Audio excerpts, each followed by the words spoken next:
सोलापूर ग्रामीण स्थानिक गुन्हे शाखेच्या पथकानं दमदार कामगिरी बजावत विडी घरकुल कुंभारी येथील घरफोडी चोरीचे 2 गुन्हे उघडकीस आणले। सोलापूर ग्रामीण पोलिसांच्या स्थानिक गुन्हे शाखेचं पथक मालाविषयी गुन्ह्याची उकल करण्याकामी मोहोळ पोलीस ठाणे येथील शिवाजी चौकातील ब्रिज खाली हजर असताना त्यांना गोपनीय बातमीदारामार्फत बातमी मिळाली की मोहोळ तालुक्यातील मौजे ढोक बाबुळगाव येथील रेकॉर्डवरील इसम यानं कुंभारी विडी घरकुल येथील घरफोडी केली। त्यानंतर हे पथक शिवाजी चौक येथील ब्रिज खालून मौजे ढोक बाबुळगाव इथं आला असता तिथं एक इसम उभा असलेला दिसला।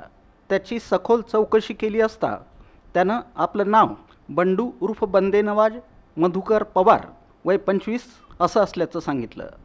त्यानं मागील 3 महिन्याखाली त्याचा साथीदार उमेश प्रकाश काळे राहणार मलिकपेठ तालुका मोहोळ याच्यासोबत कुंभारी विडी घरकुल इथं रात्रीच्या वेळी 2 घरफोड्या केल्याचं सांगितलं।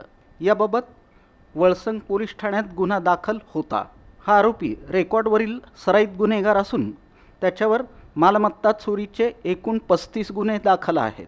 ही कामगिरी पोलीस अधीक्षक अतुल कुलकर्णी, अप्पर पोलीस अधीक्षक विजय कबाडे यांच्या मार्गदर्शनाखाली स्थानिक गुन्हे शाखेचे वरिष्ठ पोलीस निरीक्षक संजय जगताप यांच्या नेतृत्वाखाली स्थानिक गुन्हे शाखेचे सहाय्यक पोलीस निरीक्षक ज्ञानदेव वाघ, पोलीस उपनिरीक्षक ख्वाजा मुजावर, सहाय्यक फौजदार Narayan Golekar, Dhanaji Gade, police head constable Shashikant Kolekar, Nagesh Konde, Mohan Mansawale, police अंमलदार दिनेश पवार, प्रमोद शिंपाळे, अक्षय डोंगरे, योगेश जाधव, जगदीश राठोड, प्रमोद शिंपाळे, योगेश जाधव, सतीश बुरकुल, महिला पोलीस अंमलदार अश्विनी गोटे यांच्या पथकानं बजावली।